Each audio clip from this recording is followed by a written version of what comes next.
ایک دفعہ کسی جنگل میں 20,000 مزدور لکڑیاں کاٹ رہے ہوتے ہیں۔ خاموش موسم اچانک طوفان کا روپ اختیار کر لیتا ہے اور دیکھتے ہی دیکھتے گرج چمک کے ساتھ تیز بارش کی آمد ہونے لگتی ہے۔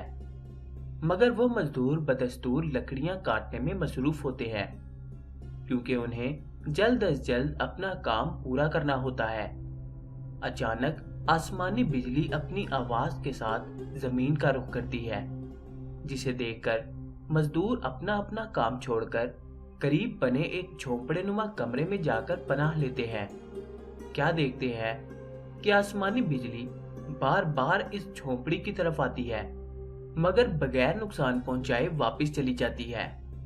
یہ ماجرا دیکھ کر ان مزدوروں میں سے ایک کہتا ہے، شاید ہم میں سے کسی ایک پر بجلی گرنا چاہتی ہے، اسی لیے تو بار بار ہماری جانب آ رہی ہے۔ ایسا کرتے ہیں، ہم میں سے ہر شخص ایک ایک کر کے جھونپڑی سے باہر جائے گا اور انتظار کرے گا۔ اس طرح جس پر بجلی گرنی ہوئی گر جائے گی تاکہ ہم تو سکون کا سانس لے سکیں۔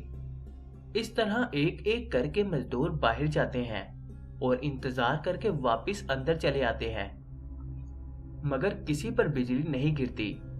اب باری آتی ہے 20ویں شخص کی، تو سب کو یقین ہو جاتا ہے یہی ہے جس کی وجہ سے بجلی بار بار ہماری طرف آ رہی ہے۔ اب اسے بھی یقین ہو جاتا ہے کہ صرف میں ہی بچا ہوں، یقیناً بجلی میرے لیے ہی آتی ہوگی مجھے ہلاک کرنے۔ یہ سوچ کر وہ باہر نہیں جاتا۔ سارے مزدور زبردستی اسے باہر بھیجتے ہیں۔ جوں ہی وہ باہر جاتا ہے، آسمانی بجلی آ کر سیدھا جھونپڑی پر جا لگتی ہے اور 19 کے 19 لوگ ہلاک ہو جاتے ہیں اور وہ 20واں بچ جاتا ہے۔ گویا اسی 20ویں کی وجہ سے باقی 19 بچے ہوئے تھے، جبکہ 19 اسے نحوست سمجھ رہے تھے۔